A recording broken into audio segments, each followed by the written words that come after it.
There is a little juice in the glass. ఆ గ్లాస్లో కొంచెం జ్యూస్ ఉంది. There is little juice in the glass. ఆ గ్లాస్లో కొంచెం జ్యూస్ ఉంది. What's the difference between these two sentences? ఈ ఫస్ట్ సెంటెన్స్లో అ లిటిల్ యూస్ చేశాను అండ్ సెకండ్ సెంటెన్స్లో లిటిల్ యూస్ చేశాను. సో ఇది ఈ సెంటెన్స్కి మీనింగ్ ఎలా చేంజ్ చేస్తుంది ఇప్పుడు చూద్దాం. A little means a small amount. The feeling or opinion is satisfied. అంటే there is a little juice in the glass. ఆ గ్లాస్లో కొంచెం జ్యూస్ ఉంది. సో ఆ కొంచెం నాకు సరిపోతుంది, దట్ ఈస్ ఎనఫ్ అని అనుకున్నప్పుడు it's a positive opinion, right? So అలాంటి సిచ్యువేషన్స్లో అ లిటిల్ యూస్ చేస్తాము. And there is little juice in the glass. ఆ గ్లాస్లో కొంచెం జ్యూస్ ఉంది, అది నాకు సరిపోదు, ఇంకా కావాలి అని అనుకుంటున్నప్పుడు, అంటే that is not enough for me అని అనుకున్నప్పుడు it's a negative feeling, right?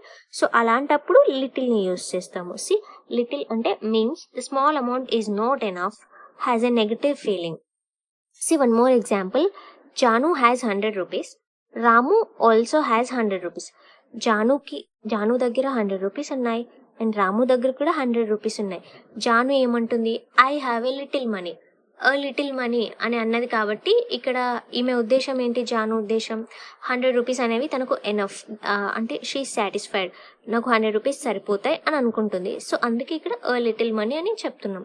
ఇక్కడ రాము ఏమనుకుంటున్నాడు? రాము ఫీలింగ్ నాకు 100 రూపీస్ సరిపోవు, ఇంకెక్కువ కావాలి, నాట్ ఎనఫ్ ఫర్ మీ అని ఇట్స్ ఎ నెగటివ్ ఫీలింగ్ కదా.